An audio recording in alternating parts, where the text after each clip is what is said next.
পবিত্র হজ পালনের জন্য। তো আমি সবার কাছ থেকে দোয়া চাই এবং আমিও ইনশাল্লাহ সবার জন্য দোয়া করবো ইনশাল্লাহ। অনেকের কিন্তু একটা প্রশ্ন থাকে যে আলিফ মাহমুদ ভাই কি হজের পরে তিনি আবারও পায়ে হেঁটে বাংলাদেশে যাবেন কি না। দীর্ঘ 11 মাস অপেক্ষার পরে অবশেষে হজের জন্য তৈরি হয়ে গেছেন আলিফ মাহমুদ ভাই, যিনি বাংলাদেশ থেকে 9 মাস পায়ে হেঁটে পৌঁছেছিলেন সৌদি আরবে, করেছিলেন উমরা। আসসালামু আলাইকুম ওয়া রাহমাতুল্লাহি ওয়া বারাকাতুহু। সবাইকে আল মদিনা টিভি চ্যানেলের পক্ষ থেকে জানাই আন্তরিক শুভেচ্ছা ও প্রীতি।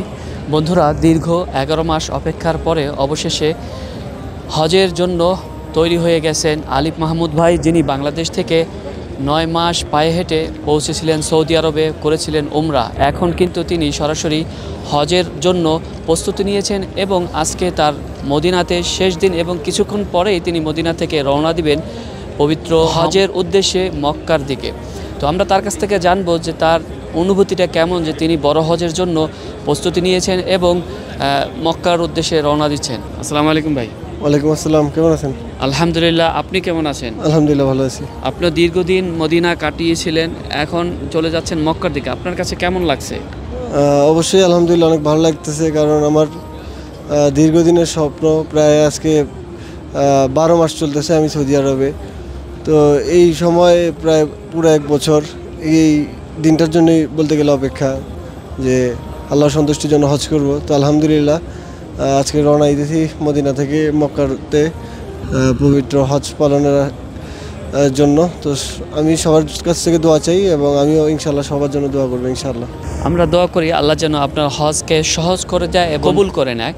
যত ভিউয়ার আপনার রয়েছে অনেকেই আপনার জন্য দোয়া করেন এবং অনেকেই দোয়া চেয়েছে এবং সালাম ছিলেন যে আমরা সালামটা পৌঁছে দিন প্রিয় নবী রওজা মুবারকে। আমরা ঠিক রওজা শরীফের সামনে এই মুহূর্তে দাঁড়িয়ে আছি। আপনার কাছে কেমন লাগছে এখন শেষ বিদায়, শেষ সালাম যে জানাবেন রাসূল সাল্লাল্লাহু আলাইহি সাল্লামকে? অবশ্যই আলহামদুলিল্লাহ অনেক ভালো লাগতেছে। এই অনুভূতিগুলো আসলে কখনোই বাসায় প্রকাশ করে বোঝানোর মতো সম্ভব না। আসলে সব কিছুর জন্য আলহামদুলিল্লাহ। আপনি কি যারা পায়ে হেঁটে হজ বা উমরা করতে আসতে চায় তাদের জন্য কিছু উপদেশ দিতে পারবেন, যে তারা কি চাইলেই যেমনটা ইচ্ছে করলেই আসতে পারবে, যে পায়ে হেঁটে এরকম একটি সাহস? এটা সঠিক আমি জানি না, এটা যার যার ব্যক্তিগত বিষয়। যদিও হেঁটে যানবাহন থাকার জন্য হেঁটে হজ করার সিস্টেম নেই, কিন্তু এটা একজন ব্যক্তির উপরে নির্ভর করে। সে যদি কোনো ট্রাভেলার হয় বা মনের ইচ্ছে থেকে যদি করতে চায় তাহলে এটা ভিন্ন হিসাব। যদি তার অন্যরকম একটা চাওয়া থাকে, ঠিক আছে, কিন্তু এমনি শুধু যদি এই একটা নিয়তে যদি আসে তাহলে মনে হয় বিমানে বা এইভাবে আসলেই ভালো। অসংখ্য ধন্যবাদ। অনেকের কিন্তু একটা প্রশ্ন থাকে যে আলিফ মাহমুদ ভাই কি হজের পরে তিনি আবারও পায়ে হেঁটে বাংলাদেশে যাবেন কি না? না, মূলত হজের বিষয় তো আপনিও জানেন, সবাই জানে যারা হজ করতে আসছেন। হজের বিষয়ে মক্কা মদিনার বাইরে যাওয়া যায় না। তো এর বাইরে যেসব কান্ট্রি আছে সবগুলো দেশেরই, সাথে যে কটা দেশের বর্ডার আছে সবগুলো দেশের ভিসা বন্ধ বাংলাদেশের জন্য। তো সেই দিক থেকে কোনো অপশন নাই। হজের পরে আমাদের অবশ্যই বিমানে যেতে হবে।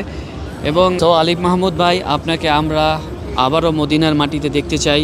ইনশাআল্লাহ হজের পরে আবারও মদিনায় আসবেন। দীর্ঘ অনেক দিন আপনার সাথে আমরা মদিনাতে ছিলাম, একসাথে ঘুরছি ফিরছি। যদি কোনো ভুল ভ্রান্তি হয়ে থাকে অবশ্যই ক্ষমার দৃষ্টিতে দেখবেন এবং হজের সময় আমাদের সকলের জন্য দোয়া করবেন। আল্লাহ যেন সকলকেই পবিত্র ভূমি মক্কা এবং মদিনা আসার তৌফিক দান করে এবং সবাইকে হজ উমরা করার তৌফিক দান করে এবং আমাদের যেই ভাইয়েরা এখানে কাজ করে থাকেন তাদের সকলকে যেন আল্লাহ কবুল করে নেয় এবং তাদের সবাইয়ের পরিবারকে যেন আল্লাহ হেফাজত রাখে। আপনার জন্য রইল অনেক অনেক দোয়া এবং শুভকামনা। সুস্থ সুন্দরভাবে আপনি মক্কা যান এবং সুন্দর মতো হজ উমরা পালন করেন। আজকের মতো এখানে বিদায় নিচ্ছি সকলের কাছ থেকে এবং সবাই দোয়া করবেন আলিফ মাহমুদ যেন, আমরা আপনার আপডেট চাই মক্কা যাওয়ার পরে যেন আমরা আপডেট পাই। তো আপনি দর্শকদের উদ্দেশ্যে যদি কিছু বলেন। সবার কাছ থেকে দোয়া চাই, আমি ইনশাআল্লাহ সবার জন্য দোয়া করব। অবশ্যই সবাই দোয়া করবেন। আল্লাহ হাফেজ। ফি আমানিল্লাহ। মদিনা আল মুনাওয়ারা থেকে আমরা সকলেই এই মুহূর্তে বিদায় নিচ্ছি। আসসালামু আলাইকুম ওয়া রাহমাতুল্লাহি ওয়া বারাকাতুহু। সাথে ছিলাম আমি মোহাম্মদ মামুন।